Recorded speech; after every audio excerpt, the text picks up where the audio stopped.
हमारे YouTube channel chronicles canvas में आप सभी का स्वागत है। आज हम इस वीडियो में महाराजा भूपिंदर सिंह के जीवन के बारे में जानेंगे। महाराजा भूपिंदर सिंह के मनमोहक जीवन की मंत्रमुग्ध कर देने वाली यात्रा पर हमारे साथ जुड़े एक महान व्यक्ति जिनका अस्तित्व समृद्धि, साजिश और एक स्थायी विरासत का प्रतीक है। उनके असाधारण रोमांटिक मिलन से लेकर राजसी उदारता के उनके प्रतिष्ठित इशारों तक हम अद्वितीय भव्यता और अविस्मरणीय क्षणों की गहराई में उतरेंगे जिन्होंने इस उल्लेखनीय शाही शख्सियत की कहानी को आकार दिया। प्रसिद्ध पटियाला नेकलेस, कार्टियर के भव्य आदेशों और उनकी पत्नियों की मनोरम कहानियों के पीछे की कहानियों की खोज करें जिन्होंने उनके जीवन को विशिष्टता और अनुग्रह से रंग दिया। राजाओं ने लंबे समय तक भारतीय उपमहाद्वीप पर शासन किया और उनकी स्थायी विरासतें भारतीय संस्कृति और मूल्यों का अभिन्न अंग बनी हुई है। महाराजा सर भूपिंदर सिंह ने इतिहास में न केवल एक उल्लेखनीय शासक के रूप में बल्कि इंग्लैंड में प्रतिस्पर्धा करने वाली पहली भारतीय क्रिकेट टीम के नेता के रूप में भी अपना स्थान सुरक्षित किया। इसके अतिरिक्त उन्हें पटियाला पैक की अवधारणा पेश करने का श्रेय दिया जाता है। पटियाला के महाराजा भूपिंदर सिंह का प्रारंभिक जीवन। मोतीबाग पैलेस में पटियाला के शाही परिवार में पैदा हुए भूपिंदर सिंह की प्रारंभिक शिक्षा लाहौर के एचिसन कॉलेज में हुई। अपने पिता महाराजा राजेंद्र सिंह के निधन के बाद जब भूपिंदर सिंह सिर्फ 9 साल के थे, तब उन्होंने रीजेंसी काउंसिल द्वारा शासित एक अवधि के बाद नियंत्रण संभाला। वायसराय लॉर्ड मिंटो ने उन्हें 18 साल की उम्र में एक सम्राट के रूप में पूर्ण शक्तियां प्रदान की।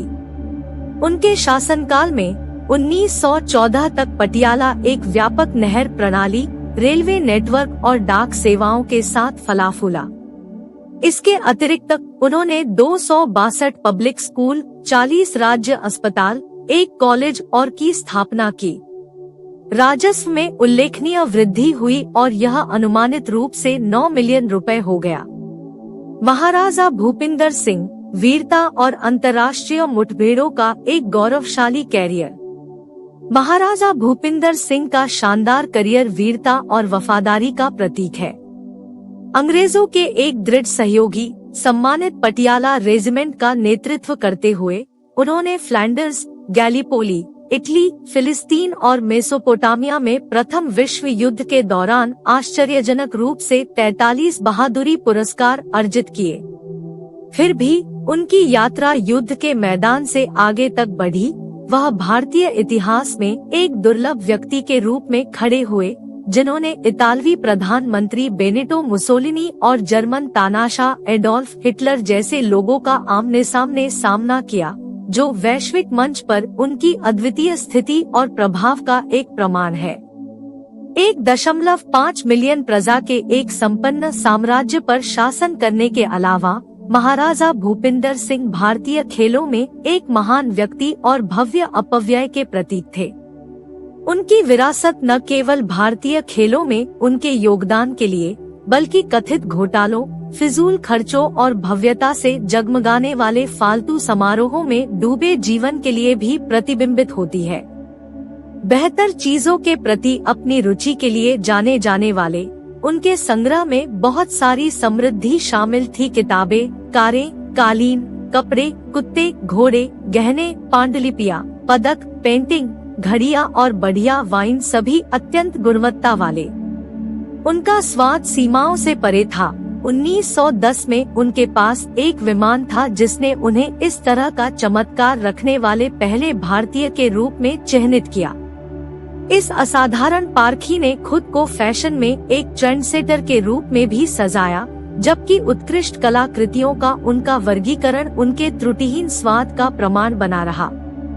महाराजा भूपिंदर सिंह का पतन। भोगविलास की जीवन शैली में डूबे महाराजा भूपिंदर सिंह के दिन कथित तौर पर आराम की गतिविधियों में बीतते थे। नींद लेना, ब्रांडी का स्वाद लेना, ताश के खेल में शामिल होना और अपनी निशानेबाजी को निखारना। जैसे जैसे समय बीतता गया, उनके भव्य समारोह शहर में चर्चा का विषय बन गए, जिसमें दुनिया भर से गणमान्य व्यक्ति शामिल हुए। एक मंडली में न केवल अभिजात वर्ग के लोग शामिल थे, बल्कि डॉक्टरों से लेकर कलाकारों तक के पेशेवर भी शामिल थे।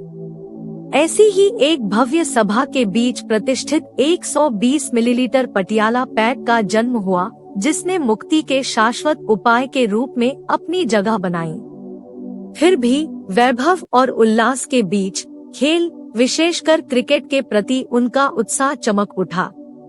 1911 में भारतीय क्रिकेट टीम की इंग्लैंड यात्रा में उनके नेतृत्व ने उनके जुनून को रेखांकित किया।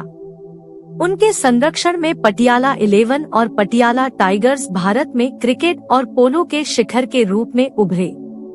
केवल समर्थन से संतुष्ट न होकर उन्होंने विस्मयकारी ऊंचाई पर स्थित चैल क्रिकेट ग्राउंड का निर्माण करके खेल के प्रति अपने समर्पण को मजबूत किया, जिससे विश्व स्तर पर सबसे ऊंचा क्रिकेट ग्राउंड होने का गौरव प्राप्त हुआ, जो खेल के प्रति उनके अटूट प्रेम का प्रमाण है। अपने वित्तीय मामलों में अनियंत्रित महाराजा भूपिंदर सिंह की विलासिता इतिहास के इतिहास में गूंज उठी। उनकी वित्तीय कुशलता, या यूं कहें कि उसकी कमी पर सवाल खड़े हो गए, क्योंकि उन्हें राजकोषीय विवेक की बहुत कम परवाह थी, जिससे उन्हें लंदन के सेवॉय होटल और मिलान के विशिष्ट बुटीक के सबसे सम्मानित संरक्षकों में जगह मिली। फिजूल खर्ची के प्रति उनका रुझान अपने 8 यूरोपीय ओडिसी में से एक पर यूरोपीय जीव जंतुओं और एविफुना के एक भंडार को प्राप्त करने तक बढ़ गया, एक ऐसा उद्यम जो कथित तौर पर अत्यधिक कीमत पर आया था। चमकदार मुखौटे के पीछे तांत्रिक सेक्स पंथ में उनकी भागीदारी की फुसफुसाहट फैल गई, जिससे उनके व्यक्तित्व के रहस्य में एक और परत जुड़ गई। विवादों में घिरा उनका निजी जीवन कई शादियों का गवाह बना, जिससे वह उदासी में डूबा हुआ, निंदनीय कहानियों में उलझा हुआ व्यक्ति बन गया। दुखद बात यह है कि महाराजा भूपिंदर सिंह के शानदार जीवन का 47 साल की उम्र में असामयिक अंत हो गया। उनकी विरासत न केवल उनकी समृद्ध जीवन शैली के लिए, बल्कि समृद्धि, विवाद और अनसुलझे रहस्यों के रहस्यमय मिश्रण के लिए भी कायम है, जो उनके नाम के आसपास घूमती रहती।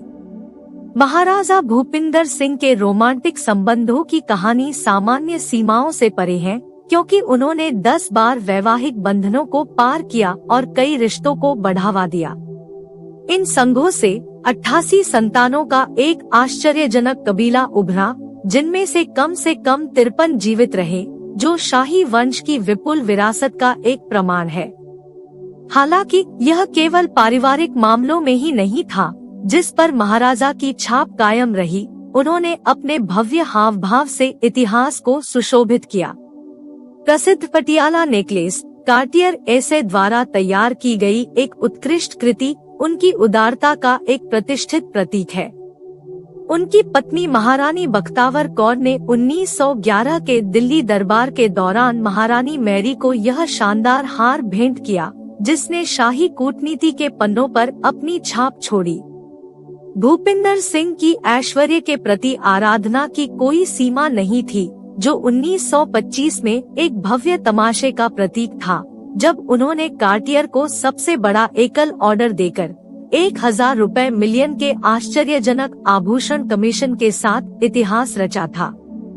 इस अभूतपूर्व क्रम ने सबसे उत्तम आभूषणों के प्रति उनकी आत्मीयता को व्यक्त किया, जो उनके अद्वितीय अपव्यय और परिष्कृत स्वाद का प्रमाण था। उनकी 5 पत्नियों में उब्बेवाल की महारानी विमला कौर साहिबा उनकी प्रिय पत्नी के रूप में थी। उनकी उपस्थिति हर समारोह में महाराजा के पक्ष की शोभा बढ़ाती थी और सीमाओं के पार उनके उद्यम में उनके साथ होती थी, जो उनके शासनकाल की भव्यता के बीच उनके सहयोग का प्रतीक था।